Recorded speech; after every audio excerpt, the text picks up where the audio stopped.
Liftoff will start in T-minus 10 seconds.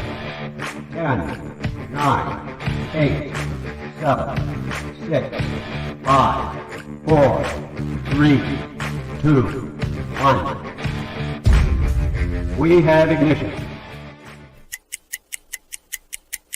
It's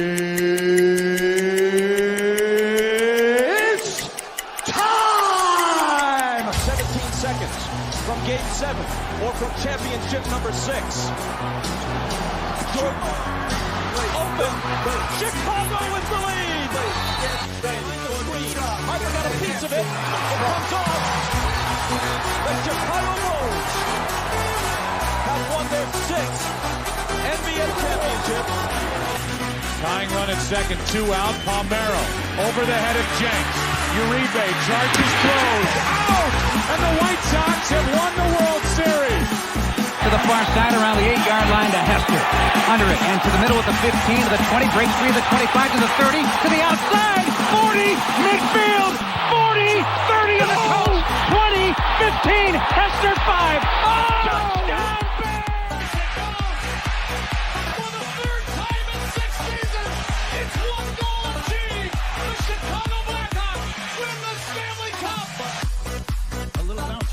Toward Bryant. He will glove it toward Rizzo. It's in time. And the Chicago Cubs win the World Series.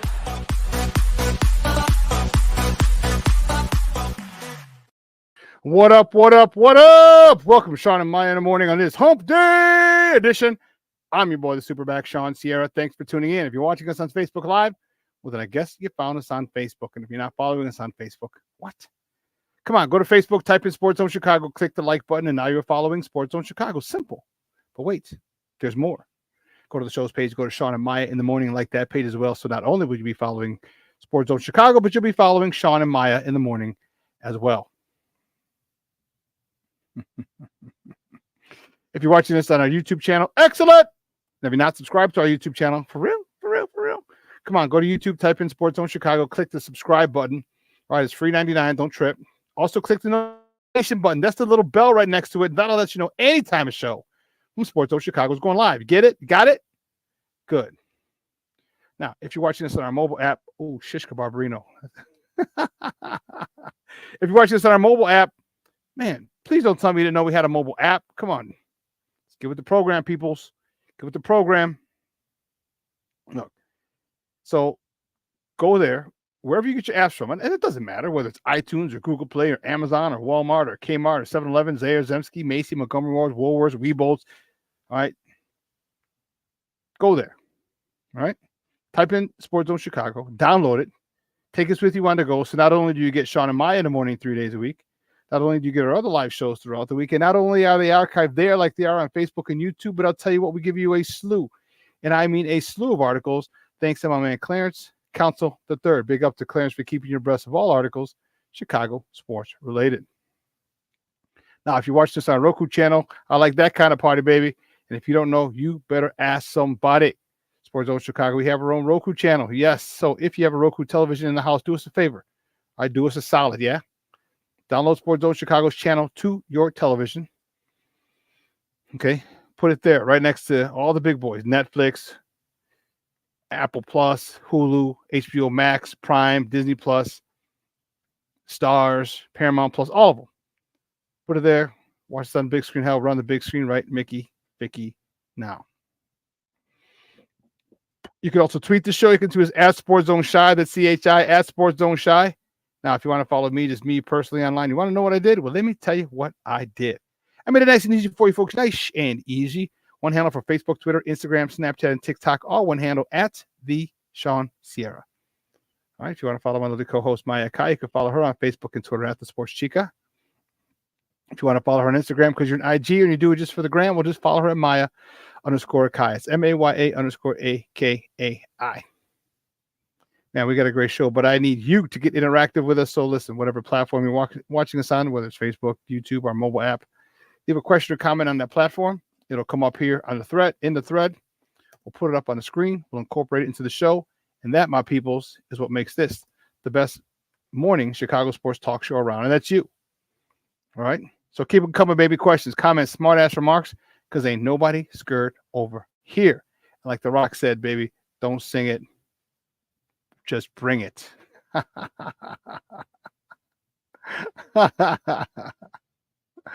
Oh, let's see. Let's check out the chat, because you know what? The chat is jumping on this hump day edition, as it should. All right, we got a lot to talk about. We got people saying stupid stuff. You know, listen.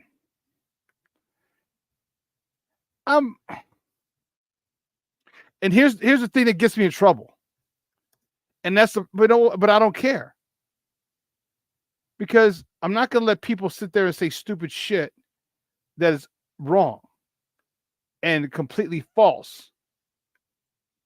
All right. But then people get mad and like, oh, you can't say this. Oh, don't do it because she's a woman, or don't do it because of this, or don't do it. You can't say that. And then people, the cancel culture, you can't say anything,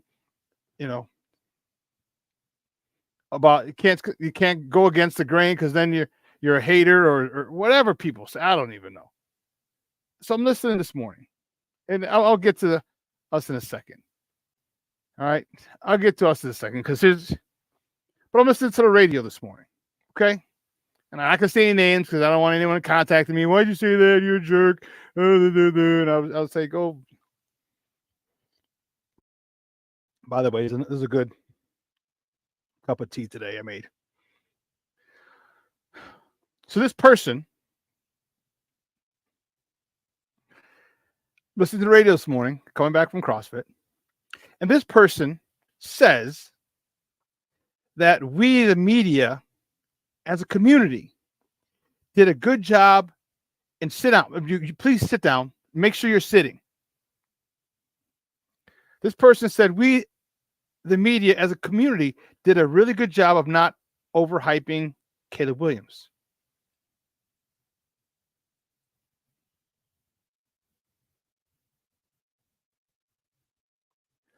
I was in the car. I screamed at this person so loud, called this person all kinds of stupid this, and this.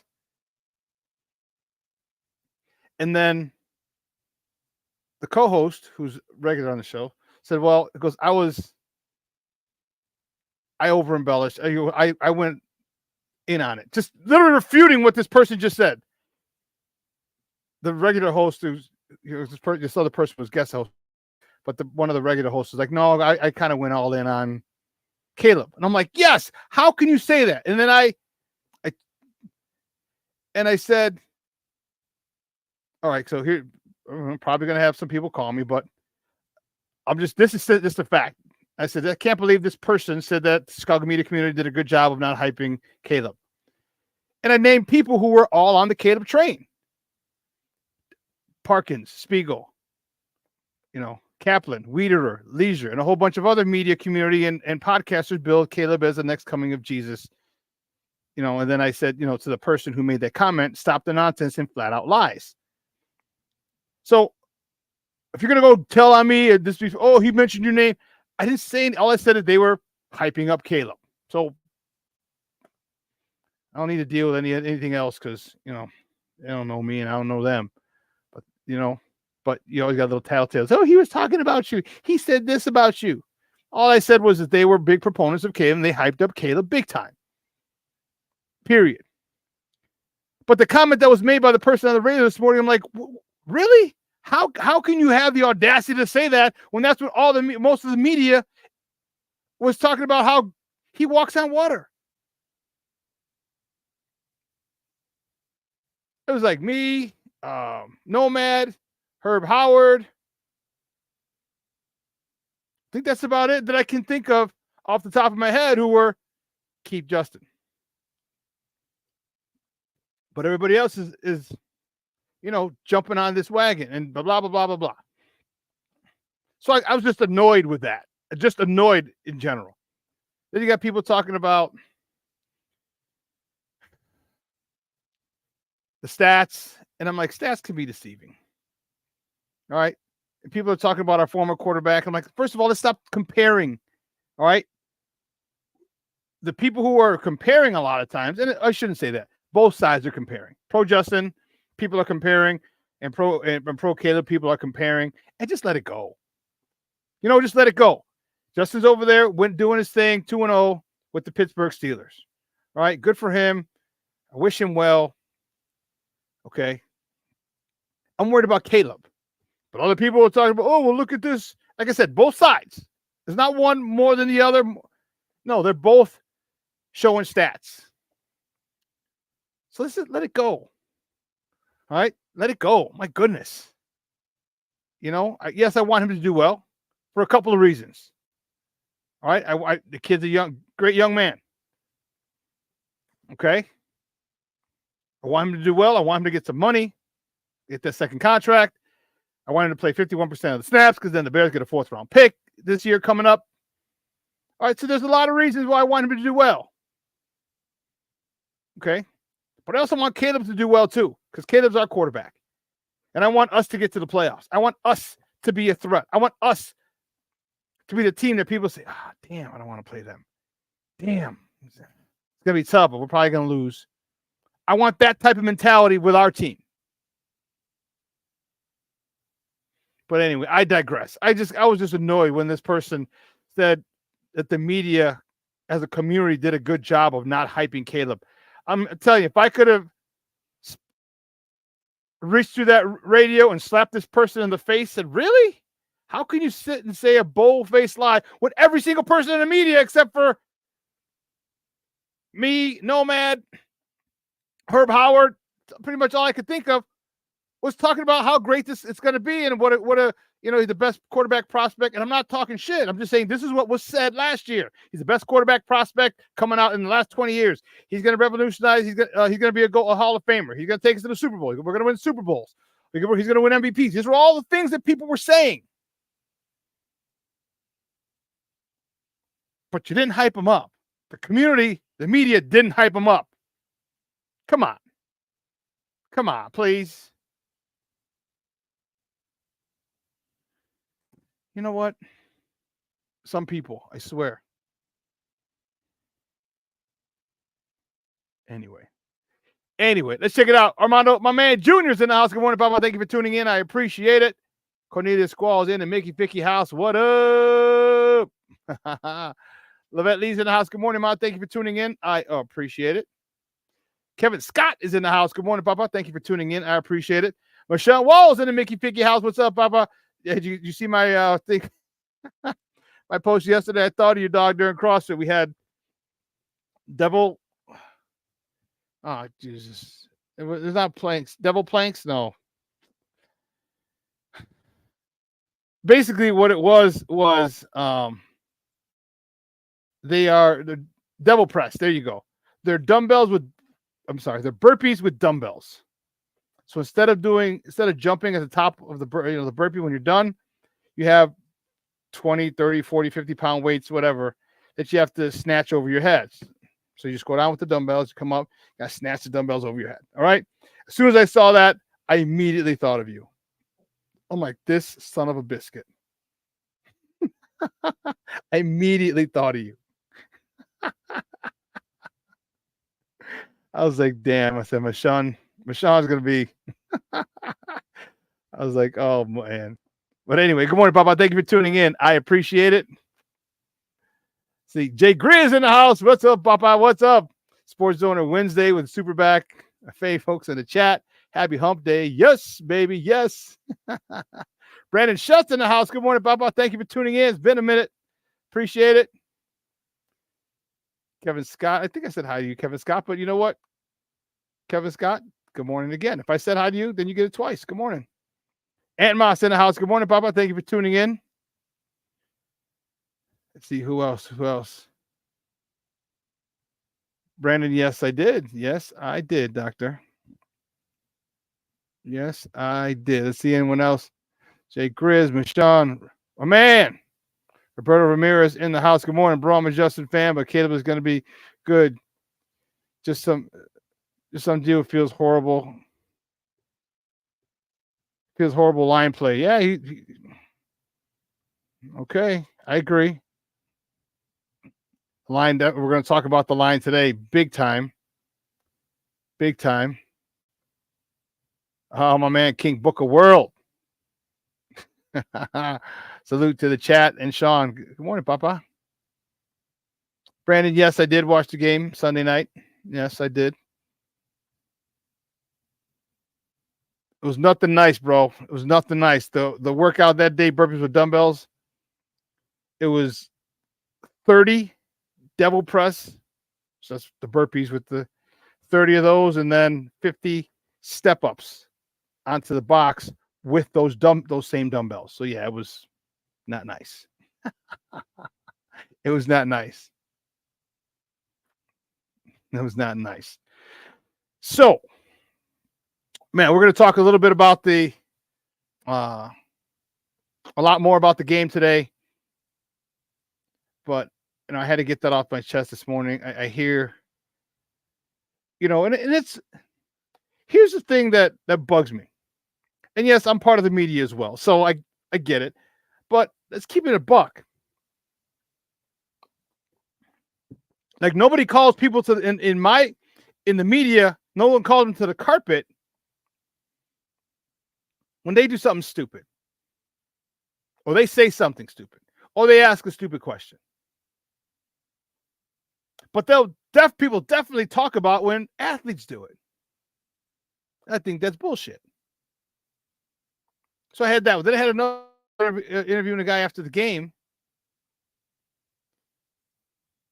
And like, I know you want to try and get a hot take from a player, and it's right after the game, so that's a good time because their emotions are running high. Okay, I get it. But don't just try and start shit. So one guy asks one of the Bears players, again, I'm not going to mention any names. I don't mean to cause division in the locker room or anything. I'm paraphrasing, of course. I don't, not to point fingers. I don't mean to cause division, but so now the question's coming. He goes, but does the defense get upset? Does the defense get upset because the offense isn't scoring? Basically trying to pit the defense against the offense. Why would you do that shit? Why would you do that? And luckily the guy was a veteran and just answered the question completely different. Just went around and didn't even really answer the question. I'm like, that's just a jagbag move, bro. And maybe that's the way of reporting. But look, for me, I've been a player and a coach. I got 45 football seasons under my belt between playing and coaching. It's not a question I'd ask. And I'm not trying to get asked, and I would love it for an athlete to say, why are you trying to start shit? Why are you trying to get me to turn on my defense and point the finger at my defense or my offense? You know what I mean? Because the media loves to rip the players, and they'll sit and they'll talk about you. They'll kingdom come. They'll call you a bum. They'll call you this. They'll call you that. They'll say he's terrible. He needs to go. All these other things on the TV, on radio, in print. They do it all the time, but no one calls them to the carpet.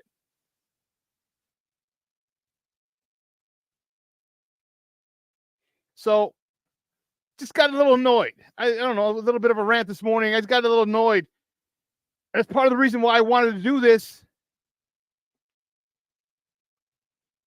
immediately after I left teaching. Because people just want to, I want to get the hot take. I'm the guy who asked this. No.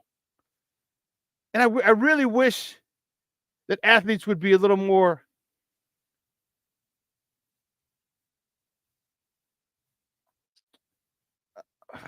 what's the word I could use? Reciprocal. All right? Because when they talk about them, I think they should reciprocate when they say something, they ask a bad question or they question like that. Like, don't do that, bro. Don't ask me that shit again. You know what I mean? Don't ask me that shit again. Otherwise, I'm never going to answer a question from you again. Just literally. And you can do that. You can do that. Yeah. Next question. You're not, you know what I mean? You're not, shucking your media obligations. You're just not answering one from a specific outlet. Oh, man. Plank just jumped in. Good morning, Papa. Thank you for tuning in. I appreciate it. King Booker World says, and just like that, me not talking False one lasted 2 minutes and 42 seconds. Who asked this? No. Say anything because people come at you, they'll come in and the thing is, people come at me, and if I see him, I'm gonna walk up to him like, say some shit now. You know what I mean? Like, don't come at me, and I don't like the way they treat players. I don't like how there's a lack of repercussions for saying dumb shit or flat out lies. They did a good job, the media, of not hyping up Caleb.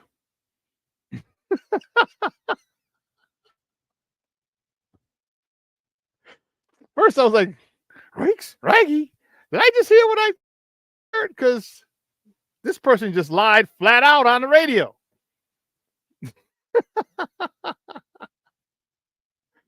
Anyway, it got me started. It got me started already. Lord have mercy. So I know it's going to be a good show. Man, we got a lot to talk about. It was at 23. Yeah, we'll get started. We'll start this and we'll finish it on the other side of the break. All right, so guys, you know how we do. The first segment of every show is called Top of the Morning.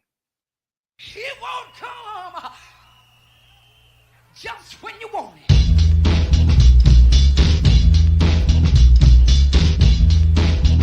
Top of the morning to you. Top of the morning to you.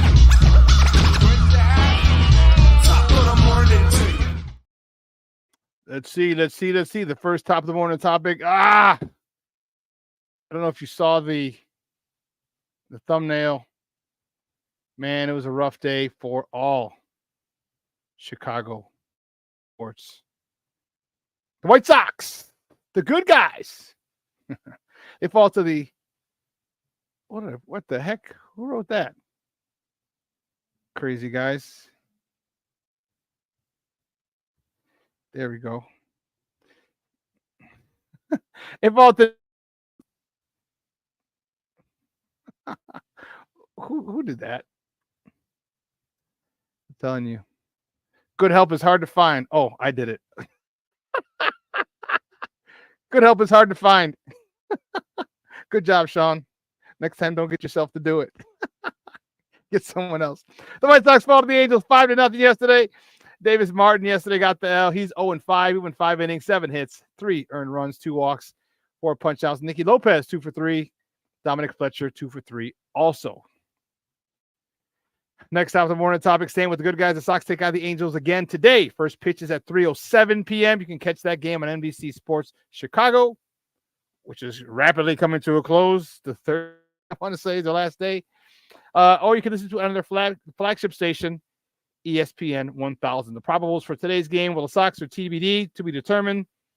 I think they're going to have a raffle, in paper, rock, scissors. Who's going to start today? I guess they're going to figure that out in the clubhouse beforehand. And whoever that is going to be going up against Jack Kanovitz. I don't know. He's 2-5 with a 5.08 ERA for Los Angeles, the Angels. Not the city of Los Angeles, for the Angels. I just heard Ozzy on the radio this morning, and they took some people on a boat cruise yesterday down to the 77, the plot of land that the White Sox are trying to get right there off of Roosevelt and Clark Street. And Ozzy just loved, they had the renderings and everything and stuff like that. And, and Ozzy's not a politician. I love it because Ozzy's a horrible politician because he tells people how it is, and people don't want to hear that.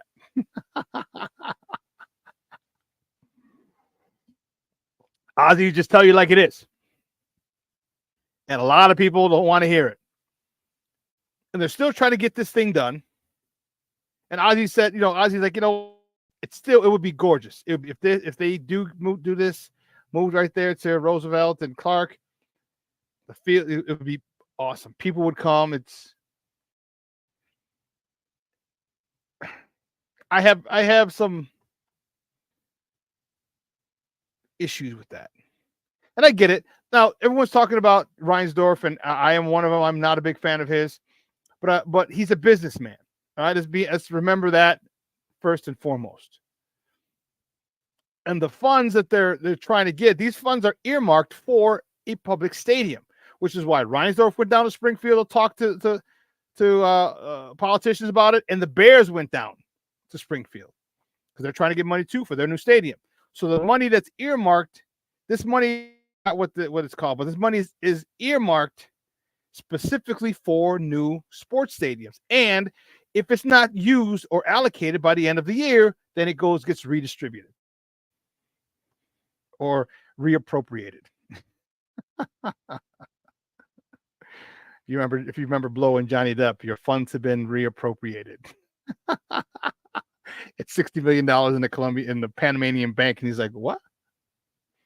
$60 million and it's been reappropriated?" Oh man, but so that's I get it. Get a brand new stadium for the Sox. It's going to be on the river. It'll be beautiful. The skyline will be in the back, so the home plate will be like the southwest corner. So you look back into downtown, and it'd be dope. And it would have, according to the renderings, a big screen on the outside and the inside. So you wouldn't even have to go inside the game. You can watch the game on the outside of the stadium, which brings people there, which buys vendors there, which, merchandising there, a whole bunch of different things. And I just think I get it. People go, well, how much the taxpayers got to pay?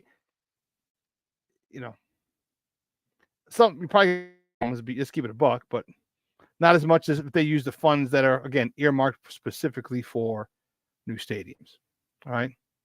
Well, listen. Let's listen. Yeah, we'll get to everybody else in the chat. We're gonna take a quick break. All right. On the other side of the break, excuse me. Oh, nice. Thank you, Steve-O. On the other side of the break, we're going to finish up with more top of the morning topics. All right. So don't go anywhere, folks. Keep it locked right here. Shawn and Maya in the morning on Sports Zone Chicago.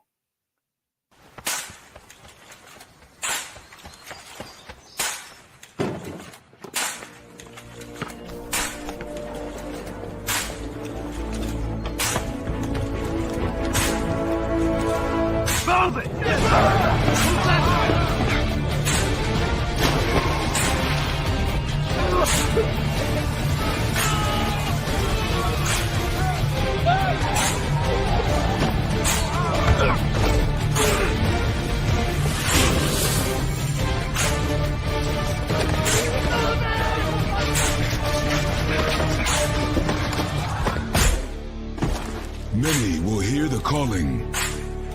Few will earn the title. United States Marine. The few, the proud, the Marines.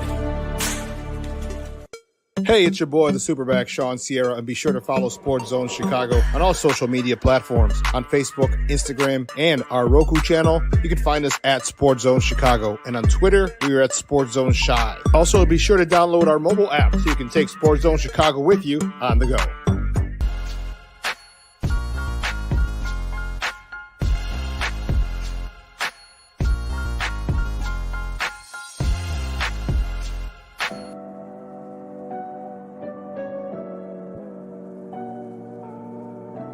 How do you take care of your mind health? For my mental health, I meditate in the mornings. I have my dogs. They're the best. I just find ways that help me just relax. Finding things that make me happy, like being close to my family. I meditate a lot and read books. I have hobbies outside of the game. I'm able to switch off. I'm able to turn my brain off from the game of basketball. Your mind health matters. Your mind health matters. We are looking for a few heroes, mentors, trailblazers, innovators, a passion to change lives, spark curiosity, open hearts, and awaken minds, help students answer the question, who am I? This could be your calling, but this is no job. It's the journey of a lifetime. Be a hero. Be a teacher. Mental health and learning disorders don't discriminate. 17 million children and adolescents in the United States live with disorders like anxiety, depression, ADHD, and dyslexia. Less than half get the help they need to thrive. Help the Child Mind Institute change these children's lives. Visit childmind.org.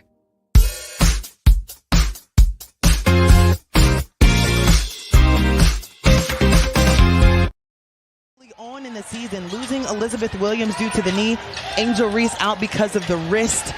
Diamond DeShields is out. I mean, been playing really good basketball for Chicago down the stretch of this regular season in the absence of Angel Reese. Started the last 4 games as another triple has gone up for Rachel. Did not love seeing Alicia Gray come down. I'm glad she's okay. Kayla Davis in the game. Recent pickup for Chicago with limited numbers. Signed a hardship contract on September 11th. Played 6 minutes versus Washington. Can't afford to let up because this is a Chicago team that can get hot from the outside. And they just play hard. They never give up. They're just like their head coach, Teresa Weatherspoon.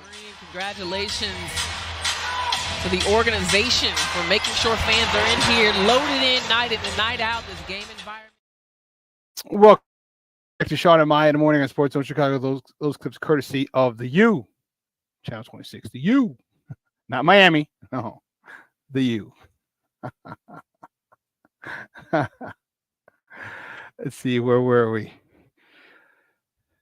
So we were talking about the we're talking about the Sox and all that good stuff. And you know what? I don't want them to move. I get it. I understand it'll definitely help the downtown area. Not that I need a lot of it, but I think it's good where it is. I think the fact that it's in the neighborhood, because that's not a real neighborhood. You know what I mean? That's not a real neighborhood. Yeah, I like the fact that it's in a neighborhood. I like the fact that Wrigley's in a real neighborhood. And you know, I found this factoid to be real interesting. All right, Cub fans, get ready to be happy about yourselves or whatever. But I saw the other day, and I should have.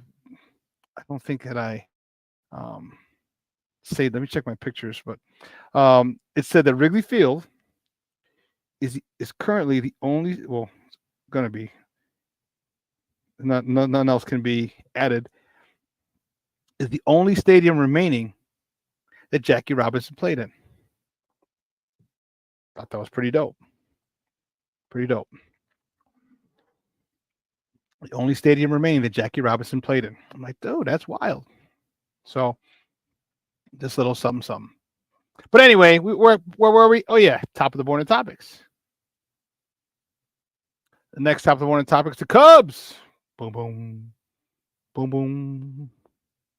Can you give it up now, Cub fans? I mean, just saying. Cubs. They fall to the Oakland A's yesterday, 4-3. Wicks got the loss.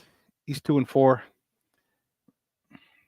5 innings pitched, 7 hits, 4 earned runs, 2 walks, 4 punch outs. Ian Happ, have a day, young man. Have a day. 3 for 5, 2 home runs, his 24th and 25th of the season, driving in his 84th and 85th runs of the year. Cody Bellinger was 2 for 4. Michael Busch was 1 for 2, driving in his 64th run of the season. The Cubs continue to host the A's. The next top of the morning topic, the Cubs host the A's again today at 1:20. You can catch that game on the Marquee Network, or you can listen to it on their flagship, 6:70 a.m. The probables for this game: Brady Basso for Oakland. He's 1-0 with a 1.23 ERA, going up against Justin Steele, who's on the bump for the Northsiders, who's 5-5 with a 3.09 ERA. So, Cub fans, can you kind of admit now that their season's over, or do you still want to hold on? Just asking for a friend. Especially my guy Andy Ortega. Oh, it's a delusional diehard Cub fan. I guess, aren't they all?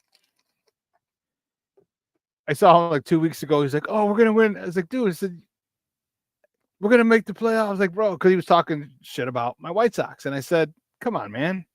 I'm like, "I understand we're bad." I said, "But guess what? You're gonna miss the playoffs, and you're gonna watch the playoffs from home, from your couch, just like we are.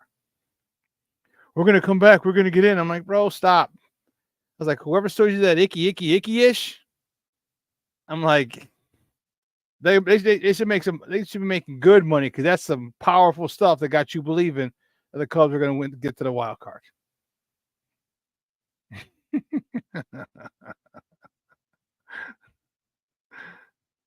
Jay Grizz, so come on, SuperBack, how you gonna kick us when we're down? Oh, like you Cub fans are kicking us? Like you're not kicking us? Look at Jay Grizz, my guy Roberto. Hey, Sox fans, you guys gonna get the worst record ever? Just asking for a friend. See what I'm talking about? See?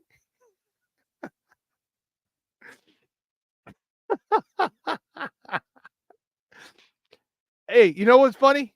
That's what people are tuning into because the Cubs. No, you're not tuning in. The Cubs, you're not going to make it. For us, everyone's tuning in to see are they going to lose or not. We just got done. We just had a 3-game winning streak. I was like, damn it! I wish we could have made it 4. I think 4 would have been the longest win streak we would have had all year. That would have been the longest win streak. Oh man. I hope not.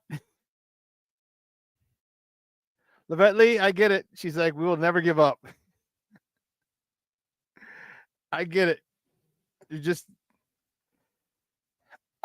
I don't know if you're mathematically eliminated, so there's always still a chance.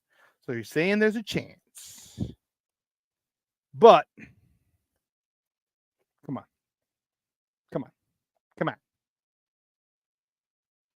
Let's see, where's the, oh, they don't have the playoff standings here. Yeah.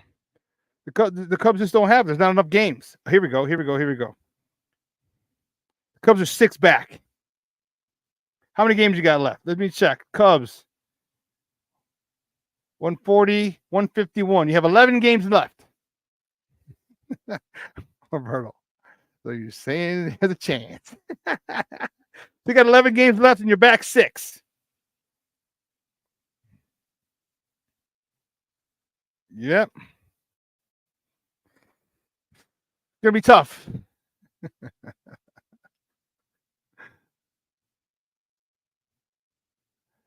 A record that will live in infamy for Sox fans. And you know what, Cornelius? If there is a God, I want the White Sox to lose 119 games. 18 games just to piss off Cub fans. Just to piss off Cub fans. Like, oh, they can't talk trash about you being the worst team in baseball ever. We're the second worst.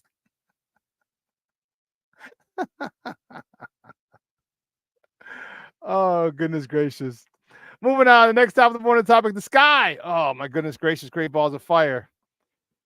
Damn, ladies. Damn. That's a tough one. The sky. They fall to the Atlanta Dream. This is a team that they were battling and off. They fall to the Atlanta Dream 86-70. Rachel Banham, newly acquired Rachel Banham. She led the way with 22 points, 6 for 10 from beyond the arc. Isabel Harrison. Do you remember me calling out Isabel Harrison? Do you remember me calling her out? Say, hey, here's a chance. It's a chance for you to develop, to grow, to become more assertive. It's a chance for you to get some skills, get some more action. Here she goes, double-double, 13 points, 11 rebounds in the loss. All right, and it was tough. it's a tough one. You know, this. Let me look at you when I say this. The Skies still have a chance to make the playoffs. Oh, look at Roberto. Says, do that. You have a chance to be the worst team ever, and you might blow it. Yeah, that's a good one to avoid there, buddy. I'll be okay if we quote unquote blow it. I'll be okay with it. According to Andy Costable in the Sun Times today, he said the Sky are hanging. I'm reading it, quoting it. The Sky are hanging on for their playoff lives after this defeat and the Mystics lost to the Liberty. The only way for them to secure the eighth seed is with a win on Thursday, so tomorrow, combined with the Mystics losing to the Fever. Let's go, Caitlin Clark. And the Dream losing to the Liberty. Probably lose to the Liberty. Liberty's the best team. They're number one seed in the WNBA. So the Dream, so Liberty will probably beat them unless they rest their players. Unless they rest their players. Steve-O says at least the Mets were an expansion team record, not 2 years away from supposedly being World Series contenders. No one asked you, Steve. No one asked you. So there's a chance the Sky could get into the playoffs. A really good chance.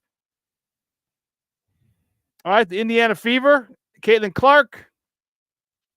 Because do you think the Liberty are going to rest their players? I don't know. They might be. They might. If they do, okay, then the Sky won't make the playoffs. And if they don't, the Liberty win, the Fever win, the Sky are in. That's bars right there. But they're going to lose in the first round because they're going to end up playing the Liberty. And Angel Reese is out. And Roberto Ramirez, you are correct, sir. You are correct. Both of the big girls are out. You know, it started off bad yesterday. Camila Cardoso was ruled out with a shoulder injury before tip-off. Okay, remember she came early last game. And then Kennedy Carter was also ruled out of the game because of a foot injury. She was a late addition to the injury report after not being listed the day before. So no Kennedy Carter, no Camila Cardoso. Yeah. It's tough. It would have been tough for this, which is why they got blown out by 16. That's why they got blown out by 16. Michonne, you ain't never lied. It's been the Sky's problem. Nope, off goes the warden. It's been the Sky's problem all year is a lack of a three-point shooter. Yes. And that, Brenna Maxwell, pick, the third draft pick, is a three-point specialist. And so she didn't make the squad. And I'm wondering why.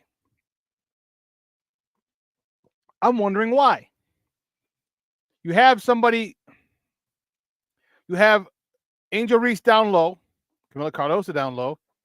You got penetrators, you know what I mean? Like, you got to be able to kick it out to somebody. Angel Reese wouldn't have to bang down low all the time if she had a legit three-point shooter that she can kick the ball out to. You got to give your team what it needs, and it needs a three-point shooter. You drafted one, and then you cut her. So hopefully, I don't know what happens there with the draft rights. If because you cut her, she can sign with anybody. I don't know. I'm not sure. But damn, you better holler at old girl and be like, hey, we want to bring you back in for a tryout again next year. Because, if they cut her, I guess they don't have any control over her. She can go anywhere. Why would she want to come back here? I don't know. And then another top of the morning topic. The WNBA announced, just came across the wire right before the show started. The WNBA announced an expansion to the city of Portland. Portland, baby, Portland. They will begin play in 2026. I thought that is awesome. I thought that was awesome. Okay? You need more, you need more teams. There's too much talent. This is from Kevin Pelton, ESPN senior writer, the article. It says 11 months after the WNBA commissioner wrote in a letter that the consideration of a Portland expansion would be deferred for now, the league announced Wednesday, which is today, that a return to the city as its 15th franchise to begin play in 2026. Portland previously entered WNBA as the expansion fighter of the Portland Fire in 2000 before folding after the 2002 season. Oh, wow. Okay, the league moved from central ownership to individual ownership of teams. Okay.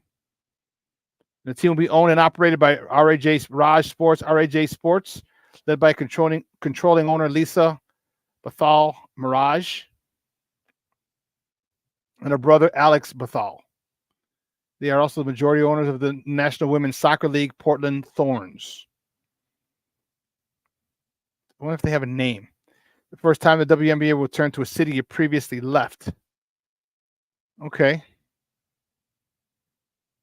So, no, it doesn't say whether they... Yeah, it doesn't say if they're going... what the name's going to be.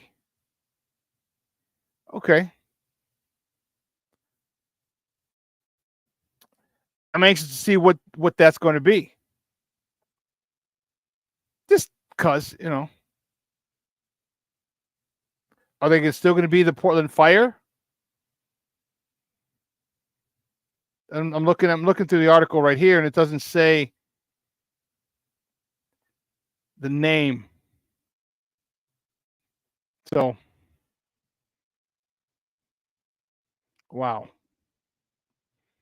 Okay, so good. WNBA got expansion. Excellent. Excellent for the girls, for the ladies, not girls. Excellent for the ladies. I'm very happy for them. Extremely happy for them.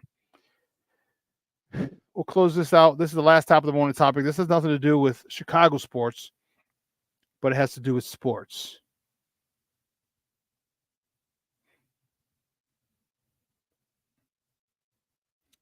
Kevin Scott. Brenna Maxwell got injured in the preseason. She was out for the season. She was, huh? Okay. Then they'll have to bring her back. It makes sense. Joseph Archer checking in. Good morning, Papa. Thank you for tuning in. It says top of the morning, Shawn. Bear down.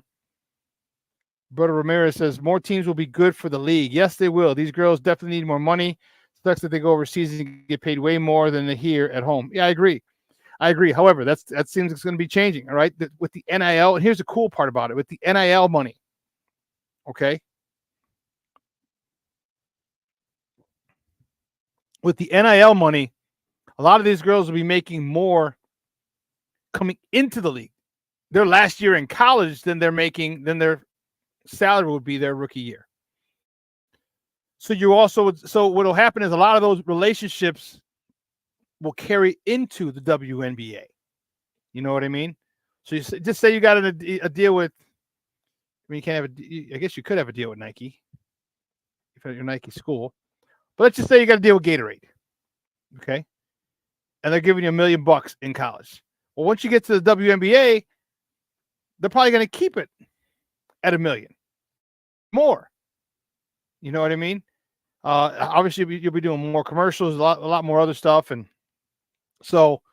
you're not going to be making $1 million. You're only making not even $100,000, not even $100,000. But that's going to go up with the TV deals. Yeah, Roberta Ramirez is true. Caitlin Clark, good example. Yeah, she's making tons of money, but the TV deals are coming.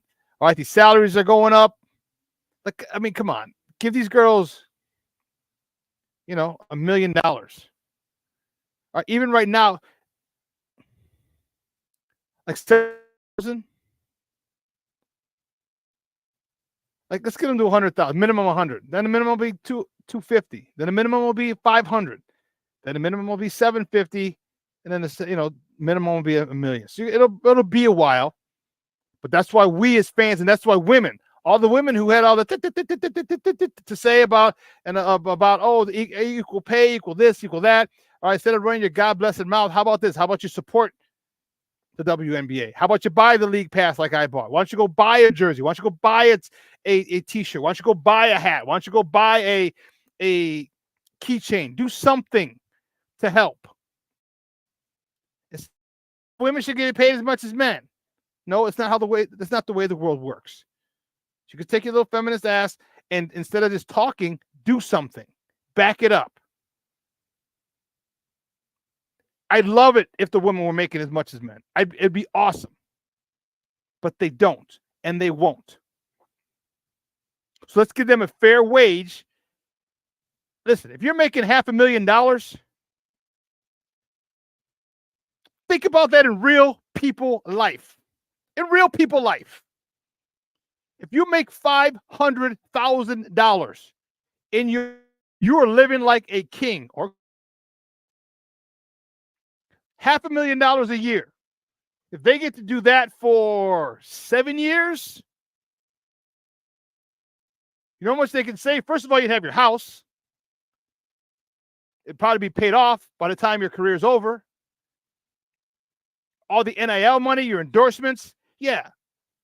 But I don't want it to stop at 500,000. I want them to get $1 million plus.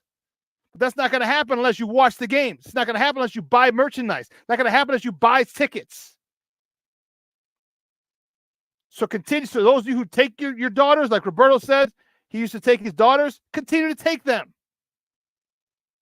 Continue to take them. I used to take my daughters when they were younger to Sky Games. Always a good time. Continue to take them. Get them excited. Get them motivated. Get them saying, hey, you know what? I can do that. Representation's everything. You get out there and see women playing pro basketball. Little girls are like, you know what? I want to do that. You know what? I'm going to try. And now they're motivated. You don't have to say, honey, let's work out. They're like, Dad, can you come? Let's go shoot baskets. Can you rebound for me while I shoot around? Mom, can you rebound for me?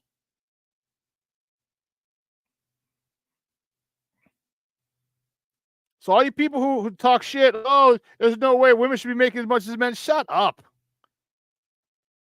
They play pro basketball just like the men do. Yeah, they just don't generate as much revenue as the men. Let's just start with something realistic. Get everyone over 100,000.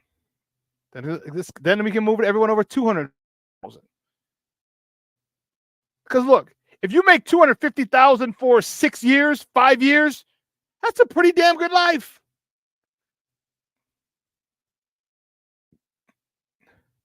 Because obviously, I don't know who each case is different, but you don't have to. You're at the facility most of the day. They'll feed you breakfast. They'll feed you lunch. If you're there, they'll probably feed you dinner. So that's food money you don't have to spend on food. Just don't spend it crazy in the club.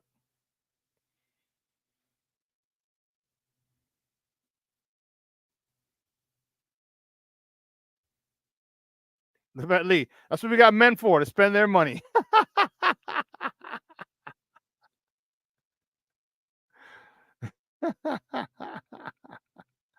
Hey, I ain't mad at you. I hear you, Ma. Joseph Archer checking in. Top of the morning, Shawn. Bear down, baby. I think I said hello to you, but I want to say it again.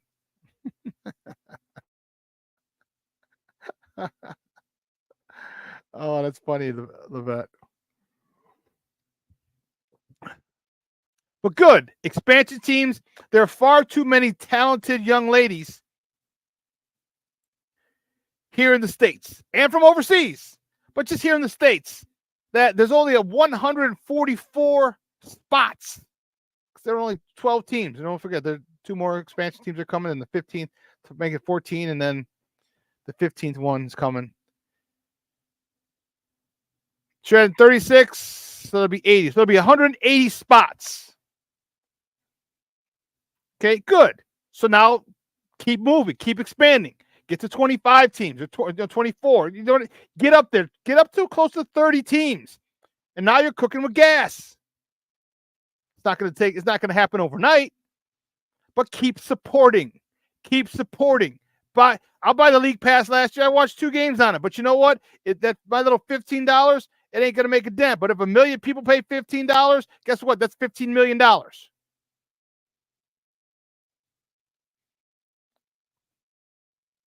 Wasn't even, it was 30, I don't even think it was 15. It was.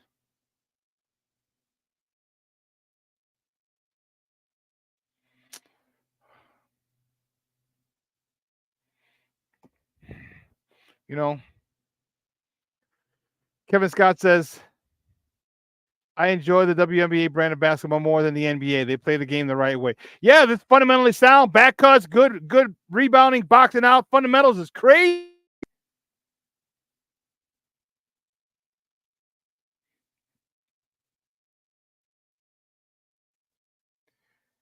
Roberto says the average salary for a WNBA player in 2024 is $116,000.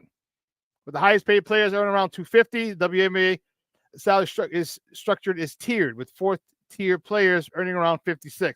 Well, if you look at the contracts, because I know the contracts for Caitlin Clark and for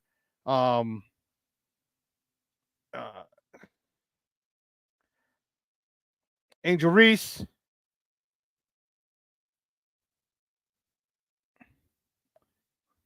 Yeah. So what I'm saying, I said, see, that's the average. So some are more, some are less. So Caitlin Clark signed a 4-year, $338,000 contract. That's what I'm talking about. Average annual salary of $84,000. All right. That's what she earned. Number 1 overall pick. So the average salary is $116. I want everyone to make $116. I get everybody up over there. So the average salary is going to have to be a lot higher than that. All right. She got 84. Caitlin Angel, I think hers is 76. Angel Reese's contract $324. Angel Reese will earn a base salary, an average annual salary of $81,000. All right, she'll earn a base salary of $773,439 cap hit, and it'll go up every year. So yeah, Angel Reese made $73,000 this year. I don't want that. I want all the girls to make over $100,000. You know what I mean? Yeah. So the average is fine. It's just the average needs to go up. So when you're coming in, King of Book of World, hell, the WNBA play harder than the NBA. Some of those fouls I've seen in them games, the men would need to load and manage. You're damn right. No, they play physical. That's another reason I like the WNBA. They're physical. They're physical. I mean, it takes me back to the 90s. You know what I mean? And I like it. I like it a lot.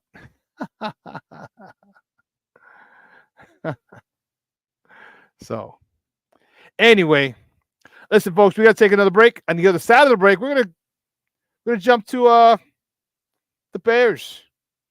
The Bears will jump into some football talk. All right. So don't go anywhere, folks. Keep it locked right here. Shawn and Maya in the morning on Sports Zone Chicago. Hey, it's your boy, the SuperBack, Shawn Sierra, and be sure to follow Sports Zone Chicago on all social media platforms, on Facebook, Instagram, and our Roku channel. You can find us at Sports Zone Chicago, and on Twitter, we are at Sports Zone Shy. Also, be sure to download our mobile app so you can take Sports Zone Chicago with you on the go. Time out. How are you feeling right now? Happy? Excited? Angry? Overwhelmed? One of the best things you can do for your mind health is to name what you're feeling. It can sharpen your awareness and help you talk about your feelings with someone you trust. Here are 3 questions to ask yourself. Where are your thoughts right now? In the past, the present, the future? Do you notice any sensations in your body? Is your heart beating fast? Is there a flutter in your stomach? Or are you fully relaxed? What do you need right now? Time with others? Time to yourself? Remember, there's power in this awareness. So find ways to identify what you're feeling today.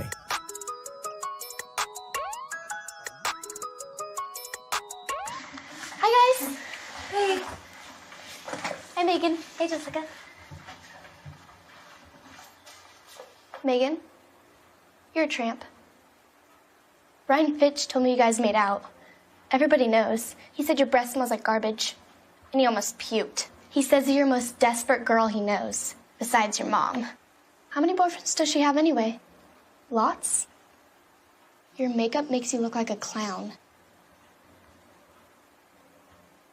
That zit is huge, zit face. Ugly.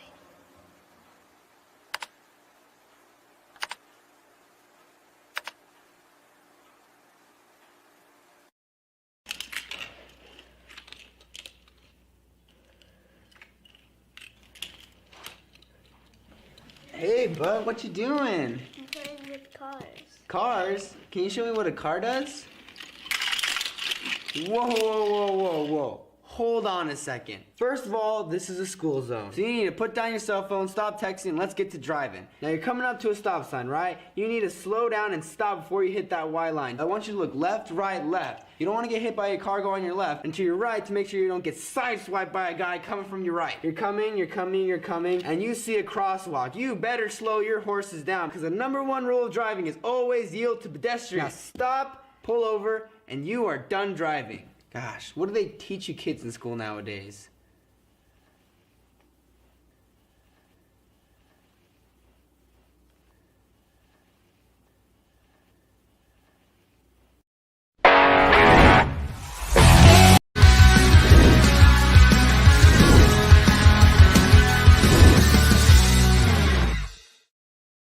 Well, I think this is really an issue for Chicago, just in terms of the overall team construction, the way they decided to do it. You look at a team like Detroit in their division, and Detroit's got 3 really good linemen with Sewell, Ragnow, and Decker, and those guys give generally golf a lot of protection. The Bears have really put their resources into a lot of money, a lot of draft choices into receivers, but they've had problems on their offensive line, and it doesn't really look like that's gotten much better, whether D'Amico brings it or doesn't bring it.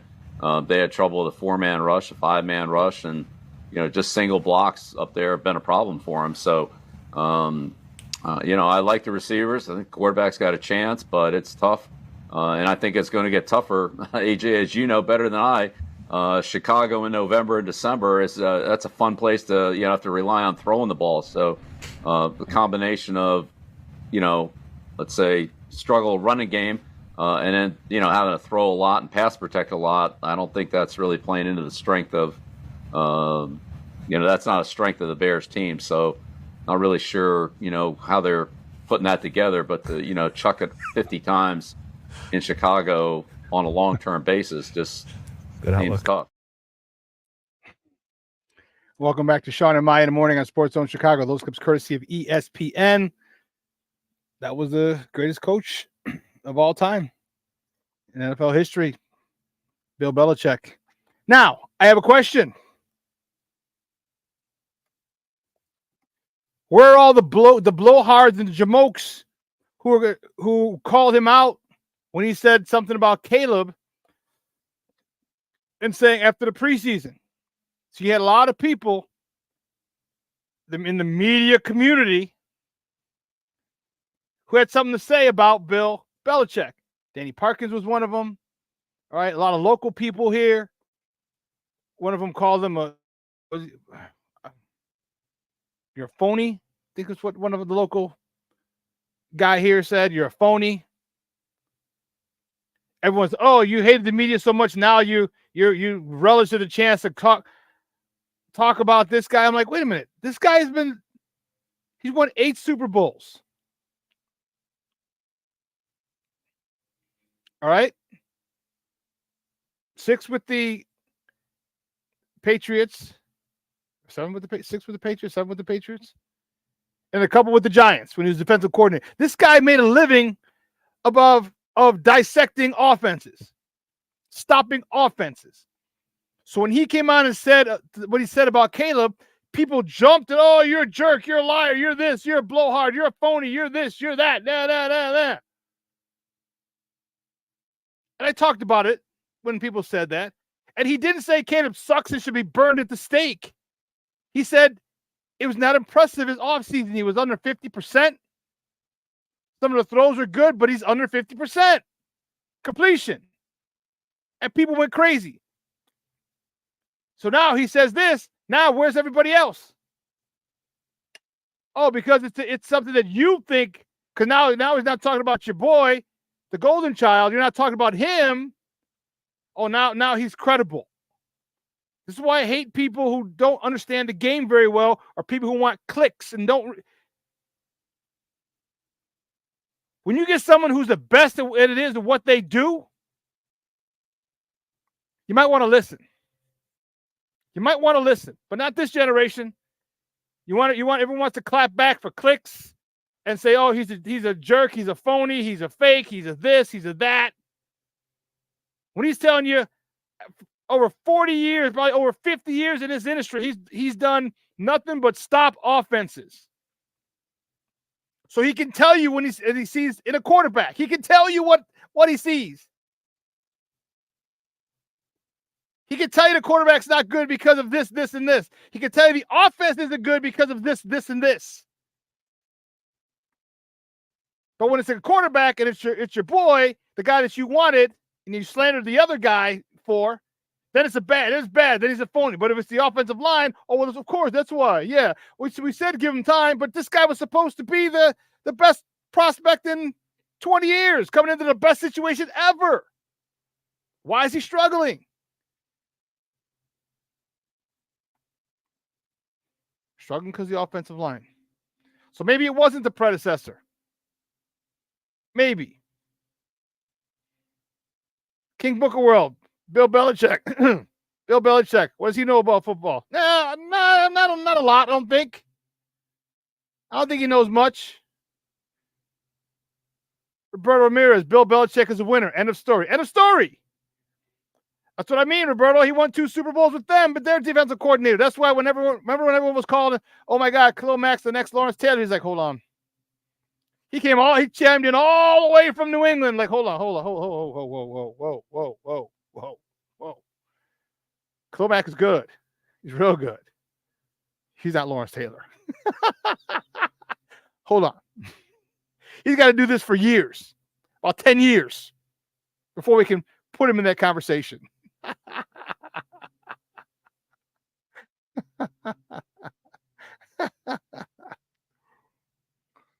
So, well, Cornelius, here you go. Cornelius says it's not the personnel, it's the OC. Well, I beg to differ. Or put it this way. Both can be right. It can be both. But if Keenan Allen catches that touchdown pass in week 1, Rome Odunze catches that jump ball, which he was known for, he can go up and get it. He led the NCAA in receiving yards his senior year. It was a slant. Go up and get the God-blessed ball. He catches that, we win.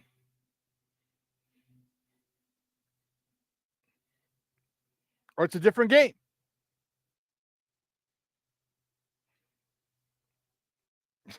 King Book One, you're a fool. The Belichick is only the greatest coach in football, but I'm going to hang my hat on Danny Parkins.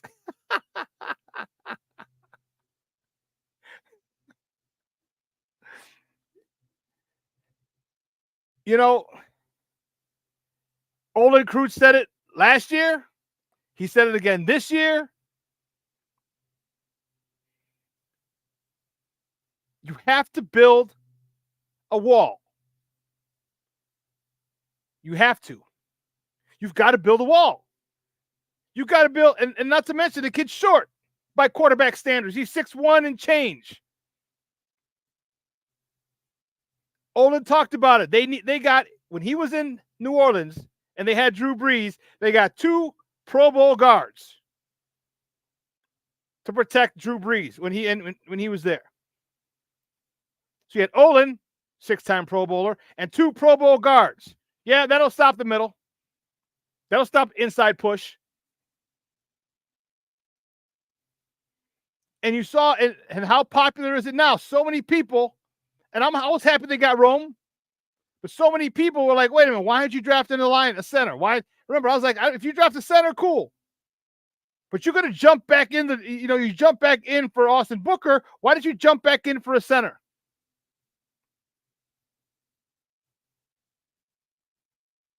Why not? You have the assets.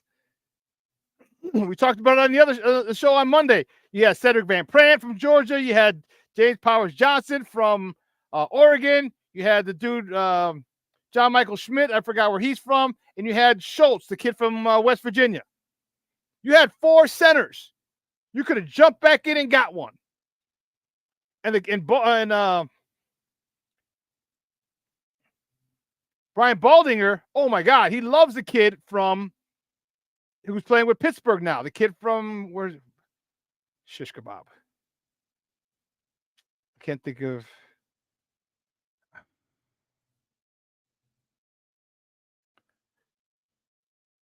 Let's see here. Let's see. He has breakdowns, and he was talking about the kid, the center from Pittsburgh, and I can't remember. If someone can think of it off the top of their head, let me know. Is it Fritz? Fritz, the kid in Pittsburgh. But it's crazy. Or is it in Philadelphia? One of those two. And I'm sitting there, I'm like, yeah, you have to protect your quarterback. I know it's a crazy idea. It's crazy. Let me see if anyone had it in the chat.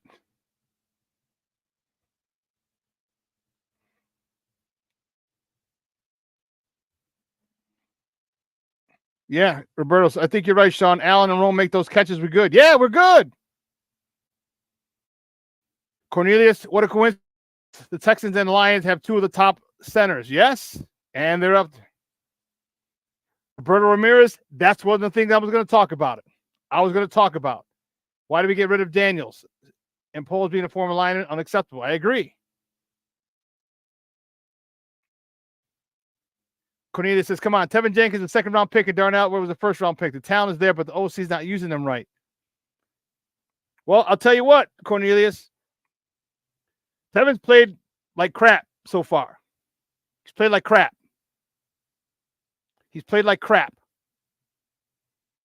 All right, and he needs to step his game up. It's a contract year for him. All right, there were so many games that I'm sitting there going, bro, what are you doing? Like, Papa, what are you doing? Like, there was no, like, what are you doing? Like, and I'm sitting there just thinking, like, what? You're running twists. You're not running anything crazy. You're running TE and ET stunts. Those are end tackle, end goes first, tackle swoops around the outside, or TE, or ET, where the end, or TE, where the tackle goes out and the end loops inside. That's what they're doing. You do that in high school.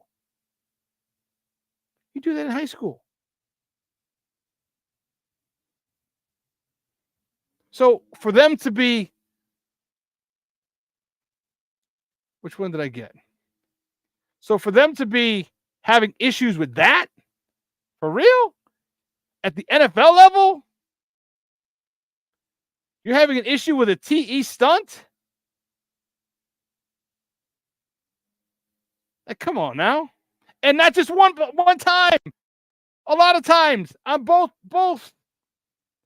the right side and the left side. Like, how can you? Oh my goodness, you're killing me.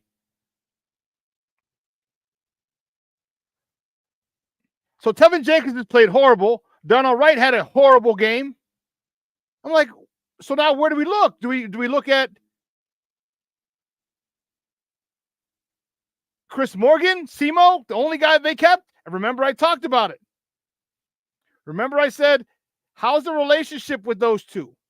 Because Chris Morgan was the guy that they forced him to keep.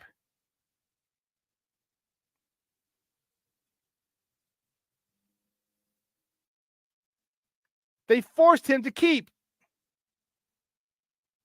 as an offensive coordinator, you want to come in, you want to bring in your people. You don't want to be forced to take someone else. You don't know him. I don't know you, fool. King Book of World. Until he gets his shit together, he doesn't get a nickname. He is Chris Morgan. Damn right, full government name. So no more Simo. It's Chris Morgan, huh?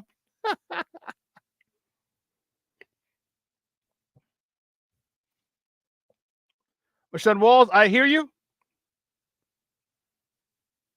But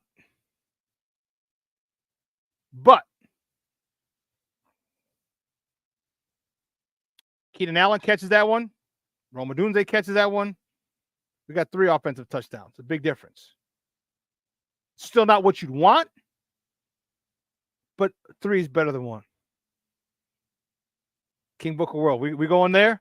You just own me? You don't know me, fool. You just own me? Cool. I don't need your assistance, social persistence, any problem I got. I just put my fist in. My life is violence. Violence is life. Peace is a dream. Reality is a knife. My color, my honor, my color's my all. We going there, King Book of World? We going there? We'll go there. Colors. If ever catches that one, Roberto, you're right. We have a great opportunity to win Sunday. DeForest Buckner is out. All worlds in these all world DT. But if we still can't protect, we're doomed for a long season. I agree. No, Cornelissimo, Chris Morgan. I got to call him his government name, according to King Book of World. Chris Morgan's not calling the plays. However, he is in charge of that line. There's no reason that there needs to be pressure on Caleb a second into after the snap. None. I mean, it's ridiculous what he's got to deal with. And it's not anything exotic. They're not. So all they did was cover people up 5-on-5. How do you not? Okay, they're bringing 5. We have 5 protected, 5 blockers. Why is that an issue? And it's frustrating because what they're getting beat on is grammar school stuff. Grammar school stuff. And you're like, come on now. All this is a twist. It's a stunt. TE or ET stunt. Why do I have 3 guys on 1-3 tech and the end comes loops in right up the middle on Caleb Williams? Why? Why is that an issue? That's the thing that just bugs me. Like, come on now. This is child's play. And you're not. And this is where I was saying, this is where I think that Morgan needs a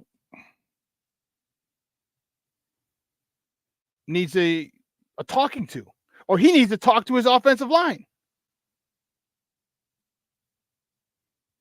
He needs to talk to his offensive line in no nice way. No nice way.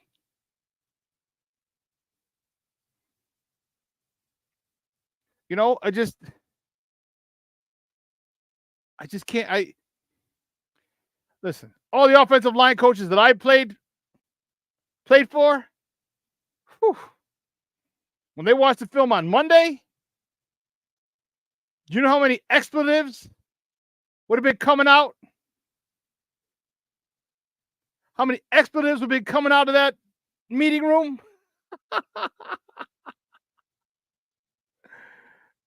Oh my goodness. Like they need to do something.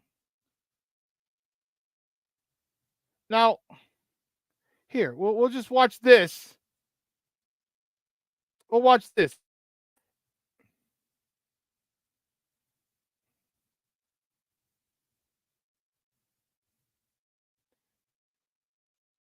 So let's look at this.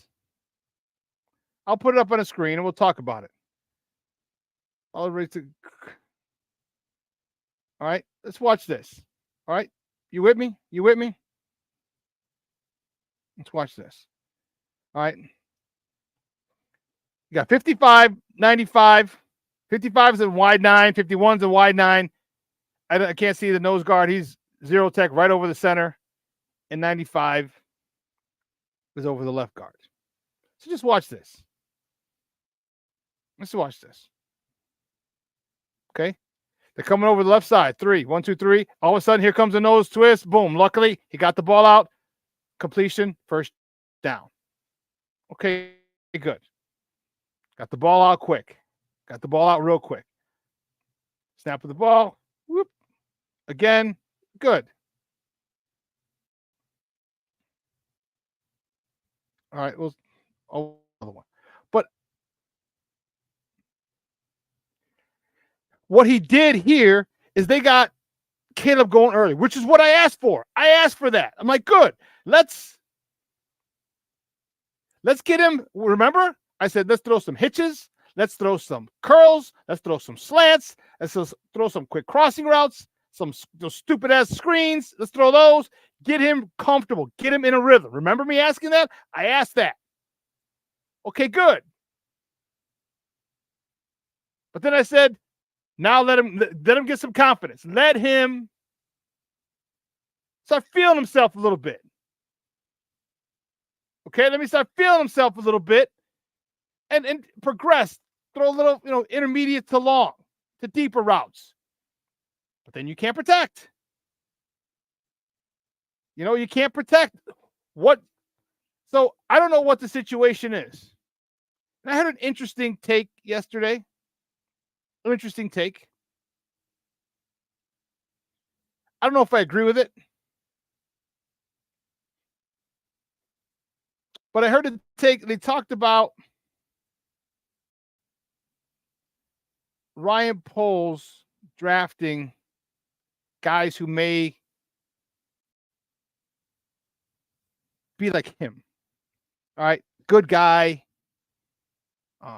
Not a mauler, not a, not a jag bag. And I'm like, no. Tevinjenkins is the guy who's nasty. He's a nice guy. But on in between the white lines, he's a monster. I know he hasn't played like a monster this year, but he's a monster. See, look, let's look at this. I just watched this one. This one gets me too. See now, Tevin, look, Papa, you're in a contract year. I get it. But then you can't do this. Look at the left guard. All right. I think you can see my clicker. Left guard. Okay. How do you know? This is a run play. 1, 2, 3. What? Let's watch that again. Left guard. He's moving away. The linebacker, I'll just stand there. Oh, my guy I was supposed to block just went and tackled the running back. You see what I mean? That's not on Chris Morgan. That is not on Chris Morgan. That is not on Chris Morgan. So what do you do?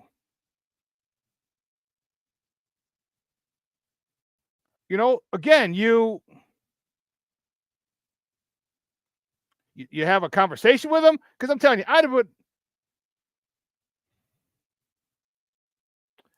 No, DC, I know. And thanks for tuning in, Papa. He said Poles didn't draft Tevin. No, I know he didn't. But remember, they're trying to screw him over. Remember, they're screwing up. Oh, you're a left tackle. We're going to move you to right tackle. No, we're going to move you to right guard. Yeah, maybe center. No, but left guard. They moved him around. Remember, he didn't even play. He wasn't even out there with the ones for a while. They're screwing around with him. Then he comes out, and starts pancaking people into the goddamn first row. Remember all that last year? I was like, damn. Okay.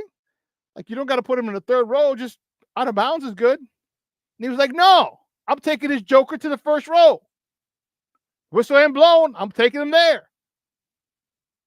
But this year, in a contract year, like, what are you doing? No, that one was not on Swift, Cornelius. You saw Tevinjenkins block nobody. Nobody. He had the linebacker right there. He had the linebacker to his left. The linebacker cut right inside, made a tackle. Like, oh, damn. That guy in front of you, stay out of the way. You're zone blocking to the left. It's not your responsibility. That's the center's responsibility. You go up to get the backer. He didn't get the backer. It's that simple. He didn't get the backer. Like, how do you not get the backer? It's like, I don't get it. Like, this is stuff. And I'm in the background, I'm looking for a TE stunt that'll show you that's just unacceptable, completely unacceptable. And you sit there, you're like, how are you not blocking this? Here you go. I found it. Here we go. Watch this. Watch this. Just watch this. How are you not blocking this? Nope. Let me go around. Boop. There it is. Number 0. How are you not blocking this?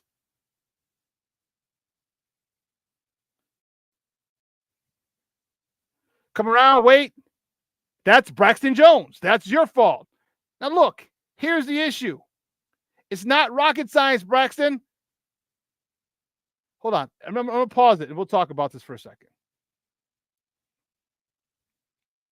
I'm going to pause this. We're going to talk about this. Okay?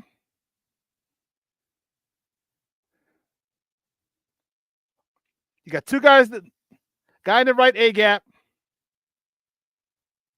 two guys in the left side of the line. So Braxton Jones got the wide 9. Tevinjenkins has number 0 if he comes. Okay? That's who he has. So let's go there. Snap the ball. Boom.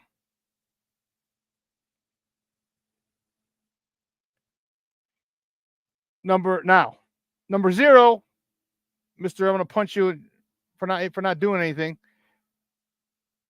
Takes a step forward toward Tevin and then loops around. Well, Tevin sees that. Takes the guy who he knows is coming in, because if his guy is going out, that end has to come in. They're both not taking the C gap. They're both not doing that. But Braxton Jones has his head down. Braxton Jones has his head down. Now, there's got to be a call. Slide, slide, slide. Bump, bump, bump. When that dude goes around, Tevinjenkins has to yell to Braxton Jones, bump, bump, bump, bump. Release for something. There's a call that you got to make. I can't remember what the call was when I was at Holy Cross. Because Braxton Jones' head is down, and number 0 just comes around, ends the play. And he gets Malachi crunched. This is what we're talking about. You can't do that. That is literally a ET stunt.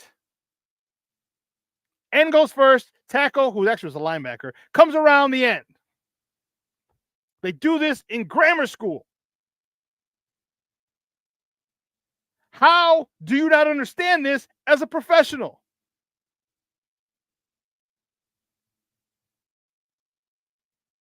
And so whatever you think Caleb can be, he won't be, not with this.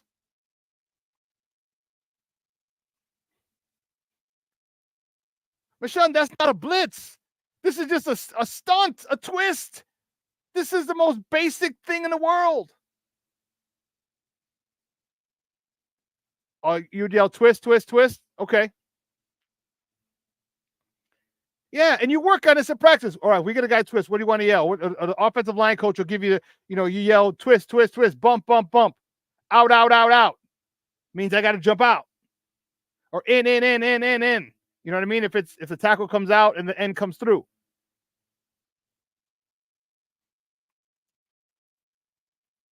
Oh, that's not Chris Morgan. Yeah. Let me tell you. I don't know if it is completely. It falls on him because it's his position that he's coaching. But man, when you get out there, trust me, I've been like, what are you doing? I didn't coach you to do that. I have plenty of times when I had players do whatever the hell. I'm like, what are you doing? I don't coach that. I'll never forget the one time I'd coached them. It was the first time this happened. But I had coached them, the defensive coordinator, defensive ends, linebackers, and my D line, my whole defense. DBs as well. I'm getting a fumble. You saw what happened to Velus Jones. Remember, Velus Jones reached down, kicked it, boop, went over that way. All right, it's crazy. So I taught him, when you go, you come to the side of the ball and you scoop it up. It means you got to drop your ass because you can't bend over because your momentum's going forward. Because if you go over your feet, you're going to fall or you're going to kick the ball. But if you go to the side of the ball where it's at, now you can scoop it up. Okay? Like a boulder, like a shovel. And if you don't get it, it's going that way anyway. Okay? So you scoop it up from the side and go. But you got to drop your ass. You got to drop, get it, and go. And one of the guys, I remember DJ, one of my favorite players, DJ. Come on, man, coach. Why can't we just do this? I said, and I explained to him, I can do that, coach. DJ, you can't. Trust me. I've seen it happen a million times. Sure enough, first time it happens. Now, mind you, I worked on this in the preseason. We didn't have any preseason games, but in training camp, the whole time I worked on it. All right, we did 5 minutes. And the first time it happened, I don't know if it was game 1 or 2, and somebody did it. It wasn't DJ, it was someone else. The dude went, kicked the ball. We got it still, but it should have been 6. In film, I said, I talked to you about this. I said, we worked on it. I said, that should have been 6. It was a D line. I said, that should have been your touchdown. That should have been yours. So, Cornelius, you can teach them and coach them, but sometimes they just do whatever the hell they want. And so I'm not going to throw all the blame on them. But damn.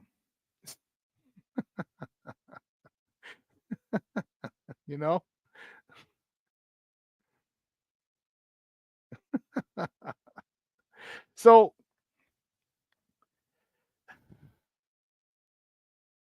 what do we do? Well, we can't do anything now. My thing is, if I'm Shane Waldron, I'm coming down hard on Chris Morgan. That shit has to stop. I'm coming hard on Shane Waldron, and I'm doing it in front of the whole offense.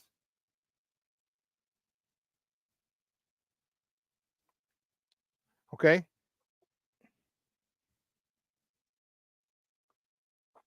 How do you fix it, Sean? DC, what's up, Papa? Thank you for tuning in. So how do you fix it, Sean? O-line techniques, because they might not be accepting CMO's coaching. So first, Derek Carter, we got to call him Chris Morgan. King Book of World says until this O-line plays better, we can't give him a nickname. So he's got to be Chris Morgan. But for typing purposes, I understand. It's much easier to write CMO than Chris Morgan. So I'll read CMO, and I'll assume that you're on board.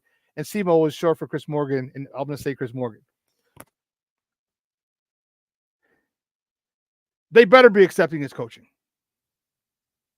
All right, they had him last year.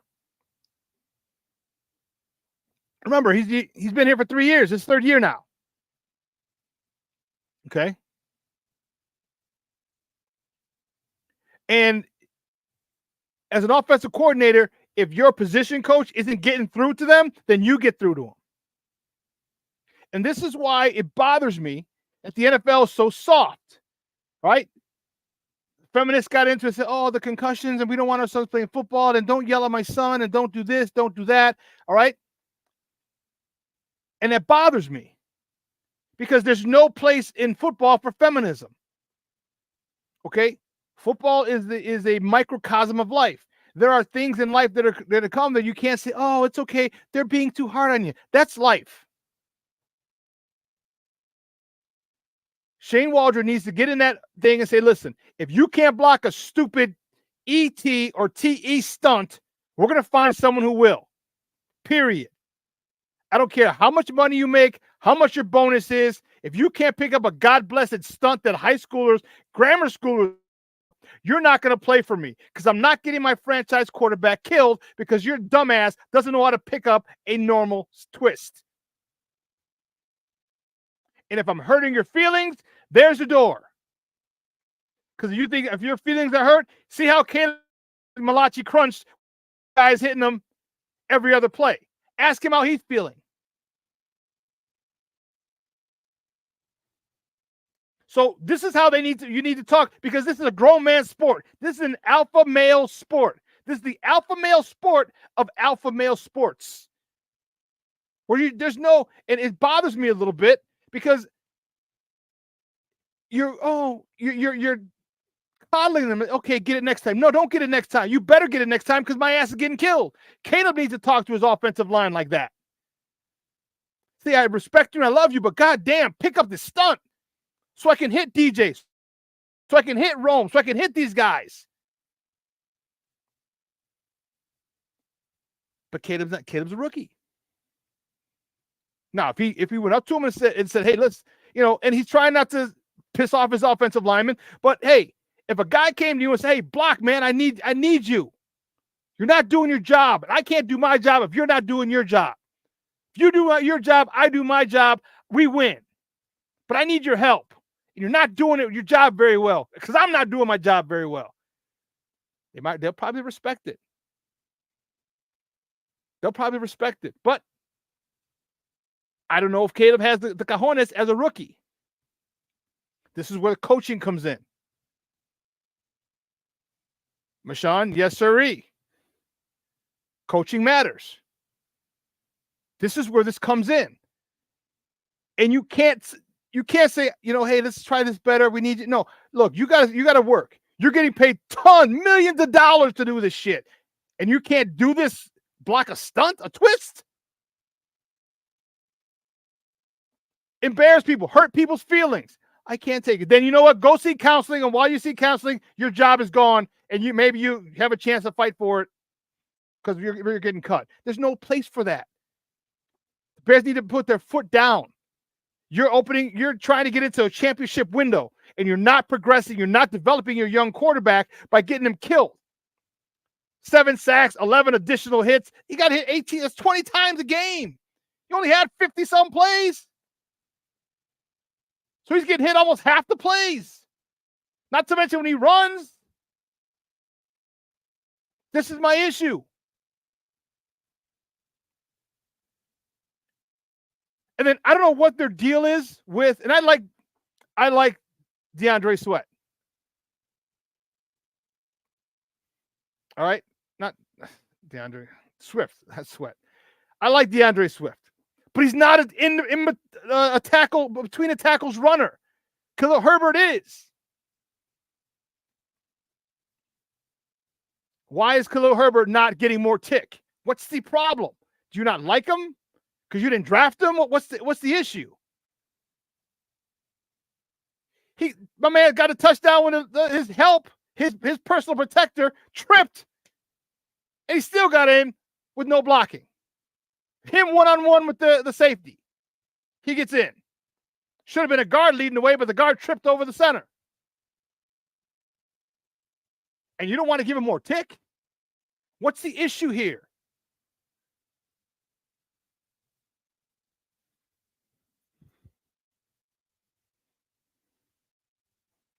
You got a point there. Derek, good call. Great call. Derek Carter says, if Caleb feels like he can't talk, then he needs to take that C off his jersey. You're damn right. You're damn right. You're damn right. Great comment, DC. Great comment. Look at all the great quarterbacks. You don't think they yelled at their offensive linemen? You're getting me killed. Cutler did it, but Cutler, he was horrible when he went and bumped the dude. He was like, I'm getting destroyed here. Brady does it. Manning did it. Aikman did it. Aikman didn't have to do it too much because of that offensive line.